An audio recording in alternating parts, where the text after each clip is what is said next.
What's going on, guys? Jacob Ober here, coming to you with some good, positive news about Jordan Love's apparent injury last night against the Eagles in Brazil. So last night, if you caught the game or you probably saw it on the news afterwards, Jordan Love suffered a lower leg injury on the third to last play of the game against the Eagles in Brazil last night. It looked pretty serious from initial viewing. There was a video going around on social media that showed his knee looked like it popped, which is never a good sign for any sport. That can occasionally mean a tear or something significant that sets you out for an extended period of time, if not the entire season.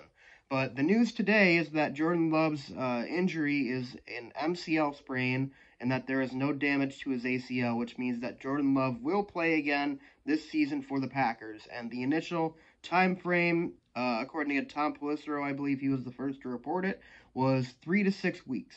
So the Packers avoid catastrophe with Jordan Love being able to avoid a serious injury. And by reports, I think Adam Schefter said 3 to 4 weeks. It sounds like it's going to be on the back or the front end of the timetable for when Love comes back. So we could possibly see him back as early as early October, which would be huge for the Packers. So situation going forward for the Packers. They turn to likely Malik Willis as the backup quarterback. I expect he's going to be the starter next weekend against the Colts. The next 3 games for the Packers are the Colts, the Titans, and the Vikings. 2 of those games are at home, the Colts and the Vikings, and then they're in Tennessee for the Titans game. All those teams, to me, should be beatable with a backup quarterback. I think the Packers are a much more well-rounded team than in years past this year. I think they have a much better defense, even though at times that didn't appear to be last night against the Eagles in Brazil.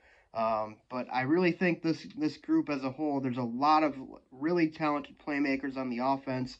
Jayden Reed is a budding star. I mean, Matt LaFleur has a lot to work with on the offensive side of the football. I think there's a good chance that he's going to be able to draw up successful game plans that the Packers can use to score, at least 24 points a game if they can do that in each game against the Colts, the Titans, and the Vikings.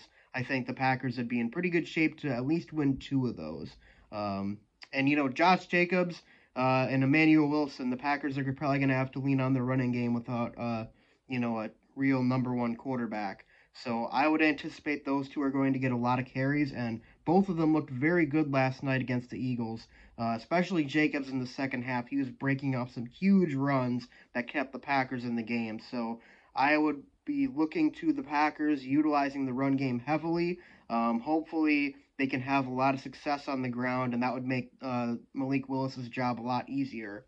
I am also in the camp, though, the Packers potentially going out and signing a veteran quarterback, because while I do believe Malik Willis is going to be equipped to have all the tools necessary to be able to win a game or 2, I'm still a little bit nervous, especially if Love is actually out for more than just 3 to 4 weeks. If he's out for the full 6 weeks, then you're starting to get into territory where it's like, okay, you know, this this is a stretch where I'd rather have someone who has some real experience under center, someone who's won games in their career. Ryan Tannehill is a name that I've seen pop up a lot on social media. I would definitely be in favor of going out and getting a guy like him, or maybe a James Winston, guys who have won games, guys who have started playoff games. They can come in, give them a week or 2 to learn the playbook while Willis gets the first 2 starts, and then you evaluate from there. If Willis has done a serviceable enough job and the Packers have won a game or 2, then maybe you stick with him. If the Packers have lost both games and Willis hasn't looked very good, then maybe you go with the veteran. That would be the path forward I would take if I were the Packers. Certainly, I think they're going to at least be elevating another quarterback from the practice squad. I would say, yeah, Sean Clifford is the practice squad quarterback, so I would anticipate he's going to be elevated if they don't go out and sign a veteran.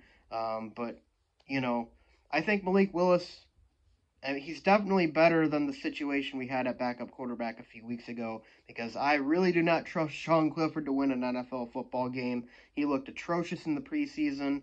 Michael Pratt was maybe a smidge better, but either of them I could not see keeping the team afloat in the event of a Jordan Love injury. And now, of course, that event has occurred one game into the season. So definitely avoided worst case scenario here. I'm very, very glad that Jordan Love is going to be all right and not having suffered a season-ending injury. That would have been awful for the Packers and awful for the beginning of his young career. He's a great, great player with a lot of promise and a lot of talent. And I'm just hoping that he can heal as quick as possible so he can get back out there and play for the team, and we can get the Super Bowl season back on track, because I really believe, even though week one was there was a lot of bumps in the road in week one, I do believe this Packers team is still fully capable of competing for a championship.